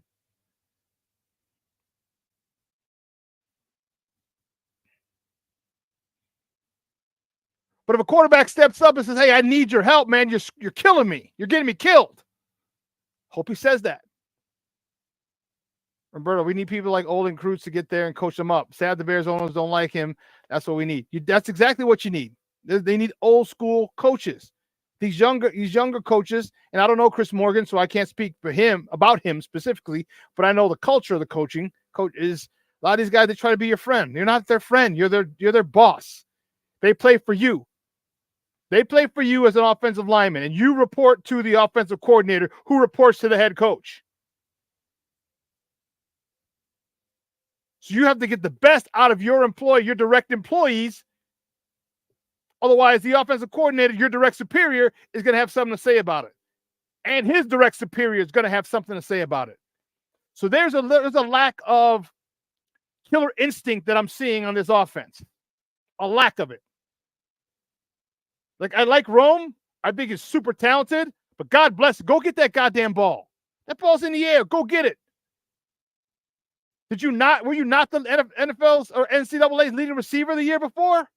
Were you not? Was that not you? Who mossed people for a living on a weekly basis? Who ran by people? Do it now. They picked you number 9 for a reason. Stop thinking, oh, can I play? Can I play? They would have drafted you number 9 if they didn't think you could play. If they didn't think you could be successful. And I know you got DJ Moore, and I know you got Keenan Allen, but God bless it. You need to step up and say, I can play too, goddammit. I can play too. I got skills. But he's timid. He's a nice guy. That dog's got to come out of you. That dog's got to come out of Rome Odunze. King Book World, you're right. This shit, Brady would go off. Yeah, we've seen him go off on the sideline.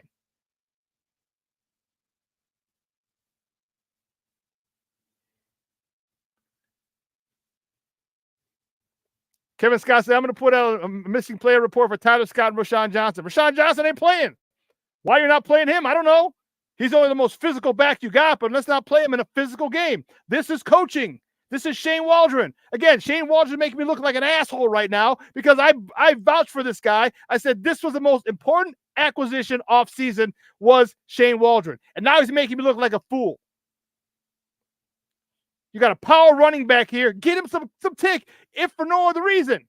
He got punched in the face for doing nothing. Get your ass in there now. Get your ass in. You don't think he would have run hard? You don't think he would have broke tackle? You don't think he would have looked for 0-0, try to run his ass over? Come on, man. This is the lack of identity that they have. And this is what we're talking about. What's our identity? I don't know. Offensive lineman, Tevinjenkins, Darnell Wright. Those guys are maulers. But, man, you didn't give them enough chance to maul. You didn't give them enough chances. DC, Derek Carter says, Olin doesn't care about anyone's feelings. Good call, Roberto. Yes. But they don't want to. They'll pay Olin at $16 an hour, maybe even $18. Who knows?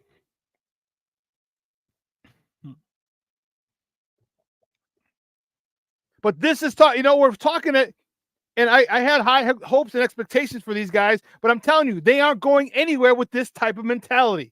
They're not going anywhere with this type of offensive mindset. They aren't going anywhere. Going for it on 4th down doesn't make you a tough team, doesn't set the tone. Destroying your opponent and getting it every time on 4th down by blowing up your defense is setting the tone. You can go for it all you want, but if you don't get it, people are like, okay, they're going to go and they're not going to get it. But if you go and you bring in a jumbo package in, you bring in an extra offensive lineman,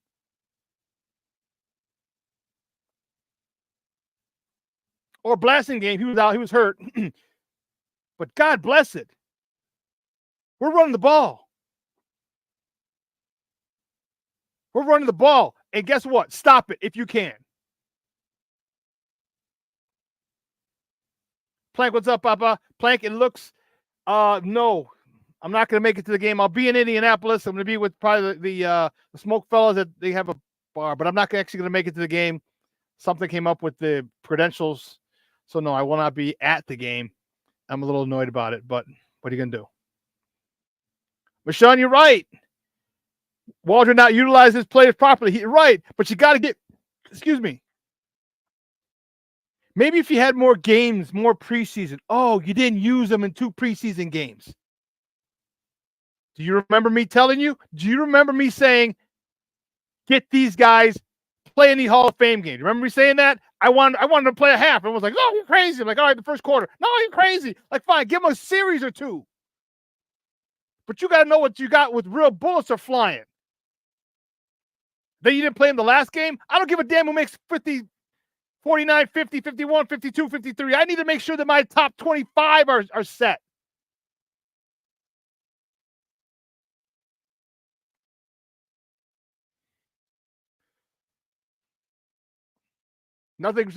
Cornelius, nothing toughens a team more than running the ball. You're God bless it, goddamn right. And that's the issue.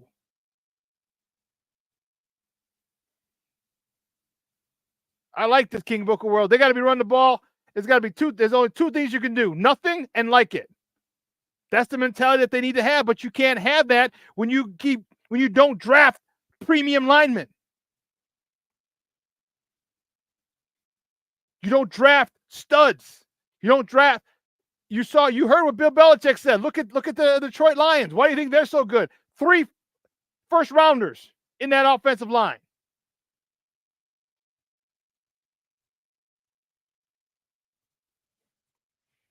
There's a reason you get picked in the first round, because you're good. Allegedly. So what they're going to do, I don't know.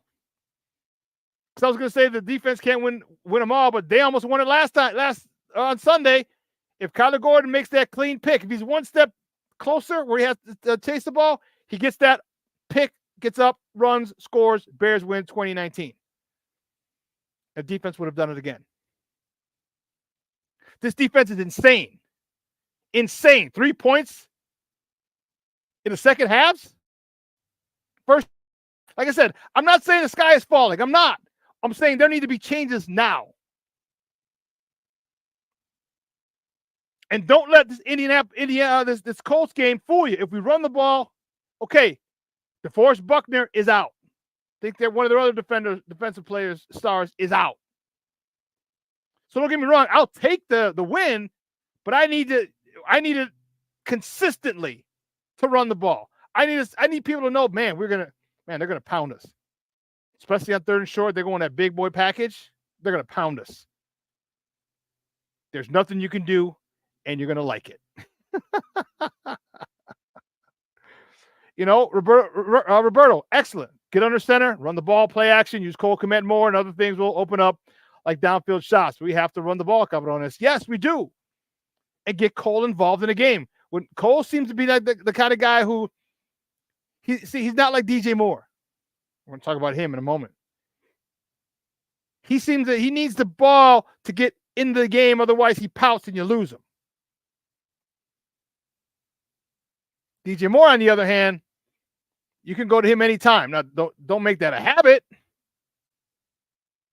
Because look, you do this, you're gonna be a little pissy, which he was. Watch.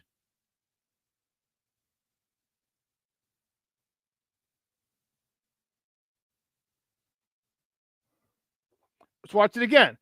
All right. Look at this miss.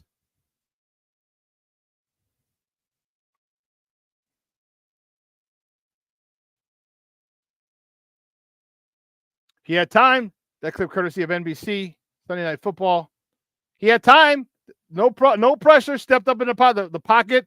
Developed nicely. He had it, and he lofted it. He was doing that a little too much. He did that to DJ Moore on the interception. He lofted it, underthrew it, interception. Get that ball out there. Michonne says Indy can't stop the run at all. No, they can't. They cannot. I think they've given up the most yards in the first 2 weeks in the history of the NFL. That's how bad they are. And they just lost to Forrest Buckner. There's 3-tech. They're stud 3-tech. So if we don't run the ball on Sunday, what the hell? What the hell, Bobby? But this is and what do you think about DJ? See, DJ, the one thing about DJ is that I see, like his face shows his emotion. So I personally think he was pissed at Caleb. Caleb missed him twice, maybe 3 times, but I know twice for sure. Like, come on, man, I'm busting my ass here. I'm the number 1 receiver. Keenan Allen's out today. Hit me. Hit him on the slant. And I think DJ Moore thought he was going to get targeted a lot more, and he should have. I also think he was frustrated as hell with Caleb. Doesn't mean he hates Caleb.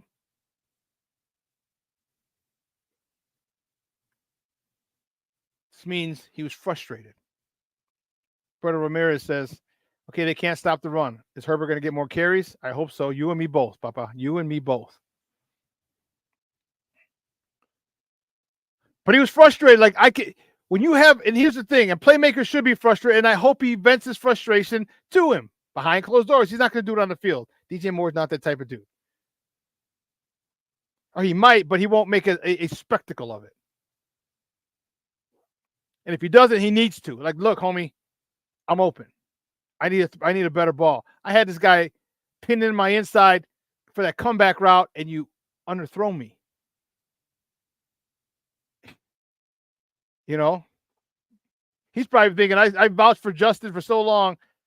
Then I pivoted, vouched for this guy, say he's going to be good, and now he's doing this. I wonder what's going through DJ's head.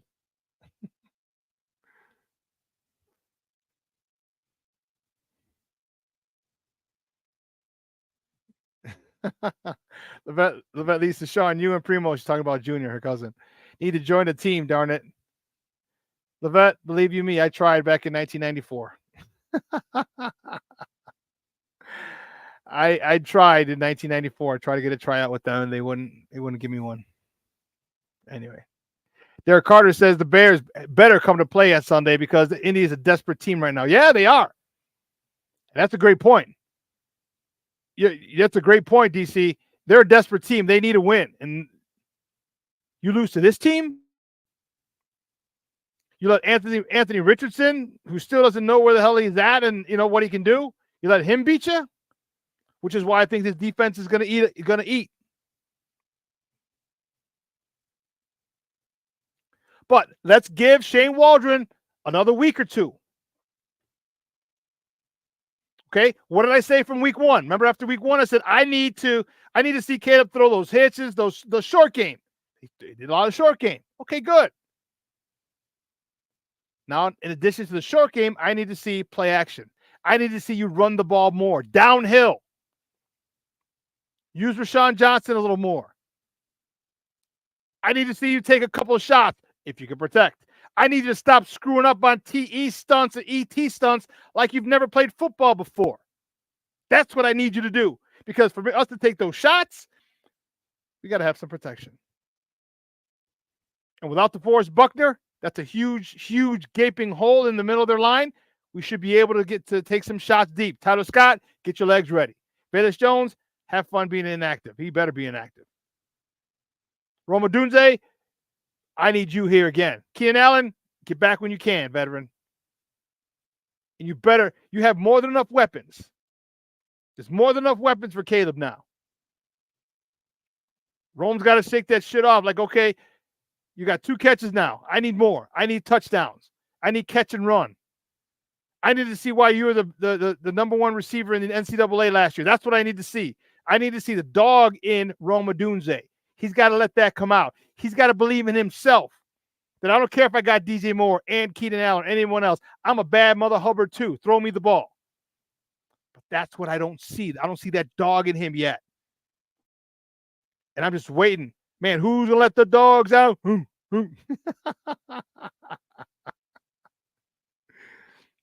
Roberto, no, you got it wrong. said how the Bears should have signed him a long term. He was a free agent. Remember, he was a 4th round pick. So they don't control after his 4th year. They don't control him. He was a free agent. He chose to go to Detroit. He chose. He left. The contracts are pretty much the same. I think it was just a little more guaranteed money, but he chose to go to Detroit.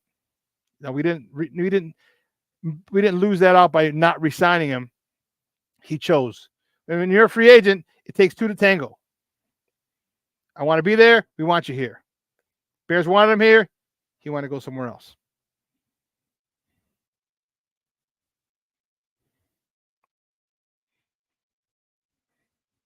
By far.